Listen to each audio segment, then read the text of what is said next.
నమస్తే. కేకేసి అసంఘటిత కార్మిక ఉద్యోగ కాంగ్రెస్ ఆంధ్రప్రదేశ్కు హైదరాబాద్ వారిని రవిశంకర్ గారిని ఇన్ఛార్జిగా నియమించడం చాలా సంతోషకరంగా ఉంది. ఎందుకంటే గతంలో కేకేసీకి తరపున మన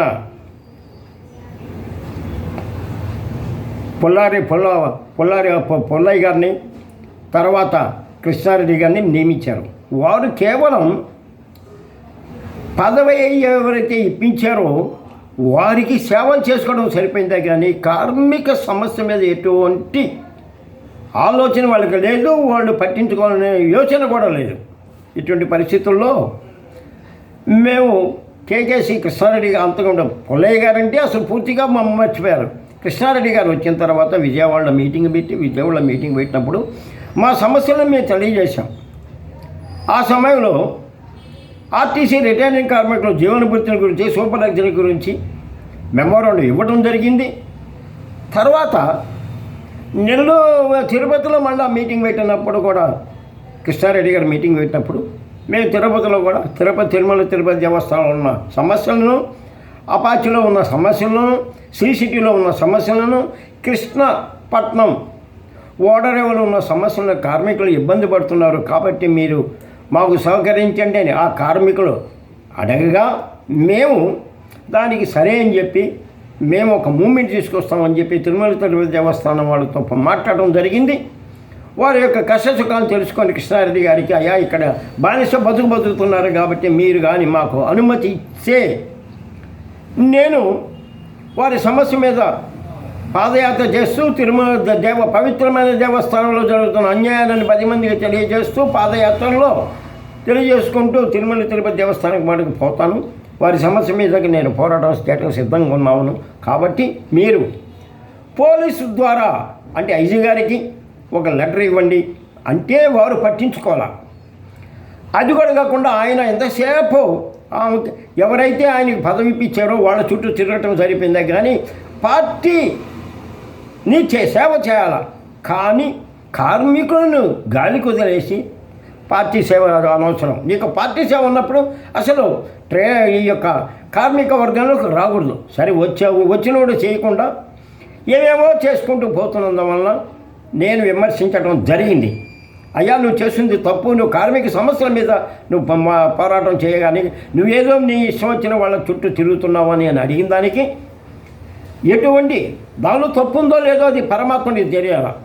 నన్ను వెంటనే ఒక ఆర్గనైజ్ సెక్రటరీ ద్వారా అంటే వర్కింగ్ ప్రెసిడెంట్ ఉంటారు, తర్వాత ప్రెసిడెంటు వర్కింగ్ ప్రెసిడెంటు, దాని తర్వాత ఆర్గనైజ్ సెక్రటరీ, ఇంతమంది ఉంటారు.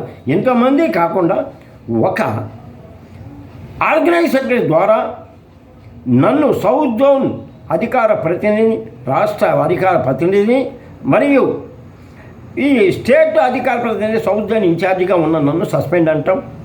అంటే ఆయన ఎవరు ప్రశ్నించకూడదు, ఆయన చేస్తుంది కామ్గా ఉండాలా అనే దాని మీద చేస్తున్నారు. కాబట్టి ఇప్పుడు రవిశంకర్ గారిని మనకి ఇన్ఛార్జిగా నియమించినందువల్ల రవిశంకర్ గారి యొక్క గౌరవనీయుల రవిశంకర్ గారు సహృదయంతో ఆయన కార్మిక సమస్యల మీద పోరాటానికి సిద్ధమవుతారని ఇప్పుడు ప్రస్తుతం నేను ఈ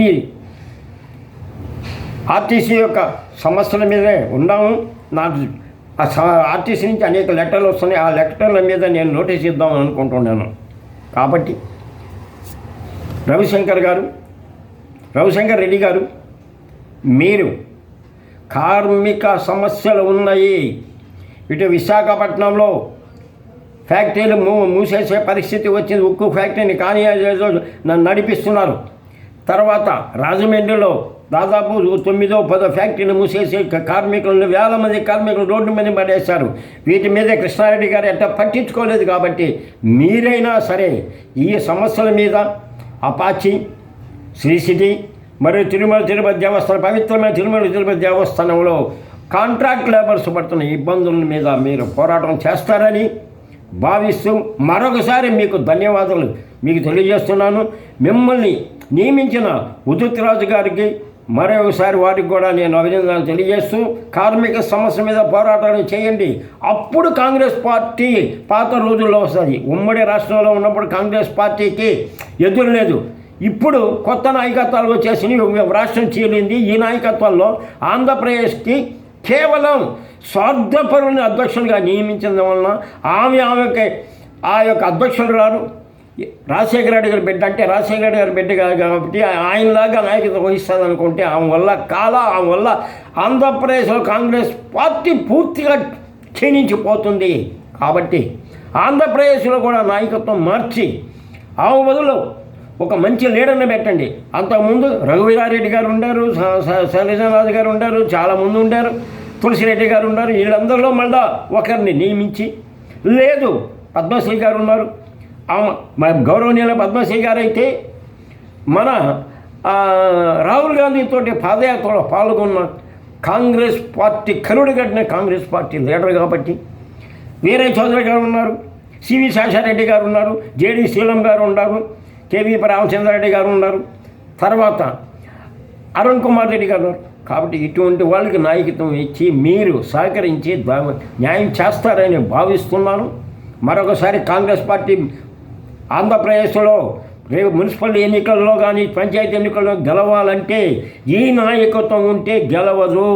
ఈ నాయకత్వం ఉంటే కాంగ్రెస్ పార్టీ పోయినసారి ఆమె నాయకత్వంలో జరిగిన అసెంబ్లీ ఎన్నికల్లాగా అవుతుంది. కాబట్టి అసలు అసెంబ్లీ ఎన్నికల్లో కూడా ఎంత సిగ్గుచేటంటే ఆమె నిలబడి ఆమె ఓడిపోయిందంటే అధ్యక్షురాలుగా ఓడిపోయారంటే కాంగ్రెస్ పార్టీ పరువు పోయింది. కాబట్టి ఇకనైనా మంచి లీడర్ని పెట్టి మన కాంగ్రెస్ పార్టీని డెవలప్ చేసుకొని రానున్న ఎన్నికలలో కాంగ్రెస్ పార్టీ విజయం సాధించి పార్లమెంట్ ఎన్నికల్లో కాంగ్రెస్ పార్టీ ఆంధ్రప్రదేశ్ నుంచి మళ్ళీ 42 సీట్లు గెలిపించుకొని రాహుల్ గాంధీ ప్రధాని కావడానికి సహకరిస్తారని మరొకసారి అందరికి ఉదితరాజు గారికి, అసంఘటిత కార్మిక ఉద్యోగ కాంగ్రెస్ కేంద్ర కమిటీకి మేము ధన్యవాదాలు తెలియజేస్తూ, అదేవిధంగా రవిశంకర్ గారికి కార్మిక పక్షాన్ని నిలబడి కార్మిక సమస్యలు పరిష్కరించడానికి తోడ్పడతారని ఆశిస్తూ సెలవు తీసుకుంటున్నాను.